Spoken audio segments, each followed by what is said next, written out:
back to another video from Freeform Lifestyle. I hope you're all doing really well. We've been out of football today, it's a Sunday, and I fancy doing a little bit of baking this afternoon. I tend to kind of try and make something like a sweet treat once a week, and then that lasts us all week, and then they can be used for lunch boxes, to have with a cup of tea or coffee. So this one is very autumnal, and we have got Halloween coming up, haven't we?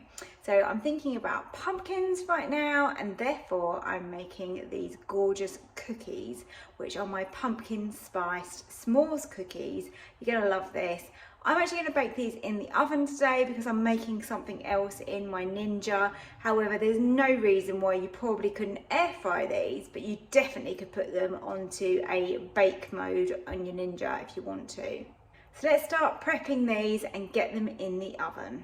I've got a couple of baking sheets here because you want to have quite a bit of space around the cookies because they will spread. I like to put some parchment paper down, and that way they're not going to stick and then they come off really easy. So I'm just going to do that. The first thing I've done is made my pumpkin spice mix, which is literally just measuring out the different spices we need. My goodness, this smells amazing. So in here I've got 1.5 tablespoons of ground cinnamon, a tablespoon of ground ginger, a tablespoon of ground nutmeg, half a teaspoon of allspice, and half a teaspoon of ground cloves, and that is what's in there. I will leave this in the description below. I don't expect you to remember that from me saying it that quickly. I'm going to be using my mixer today just because it makes it a little bit quicker and easier, but of course you can do this by hand if you need to. So I'm popping that on the scales and we can weigh out our ingredients now.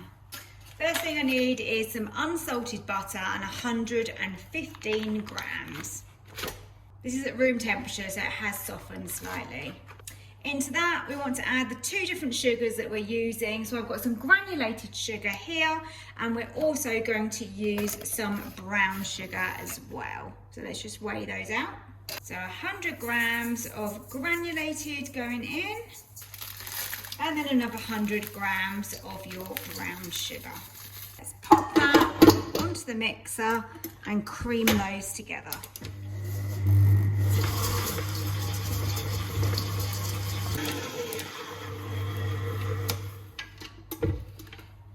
Okay, that's creamed together really nicely. Now we add in some vanilla. Any vanilla paste that you've got is great.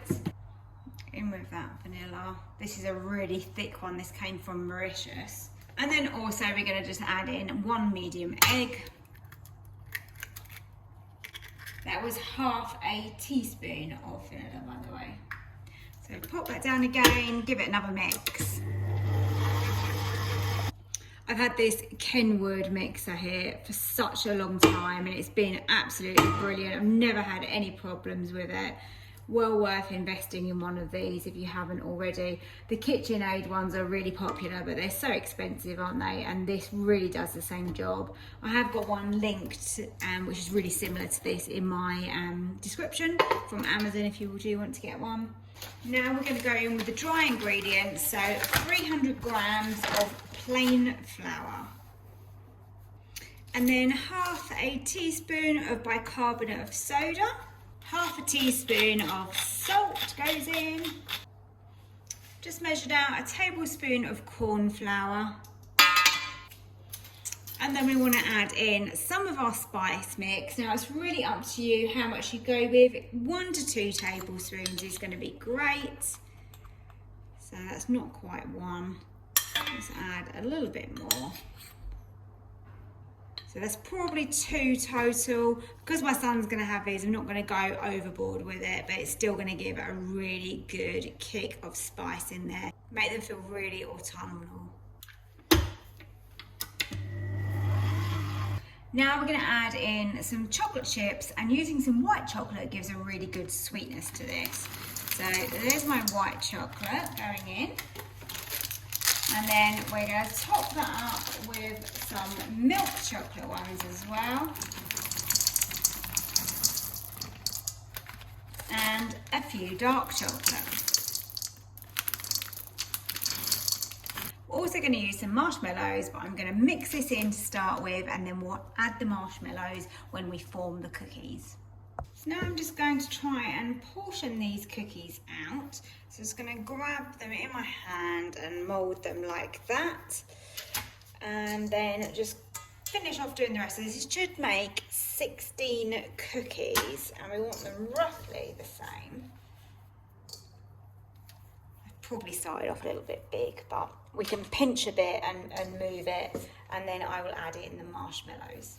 Great, we've got 16 cookies now, so all I'm going to do is just literally grab the little marshmallows and just push those in. It's going to take a little while, but I think it's better to do it this way just because they're a little bit more delicate, aren't they?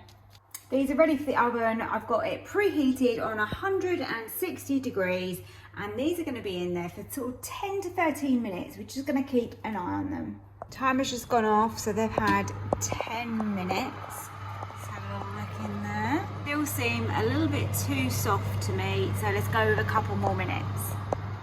So I did actually let these have the full 13 minutes, and they do look really good. Those marshmallows have melted into there, and that pumpkin spice mix smells absolutely delicious.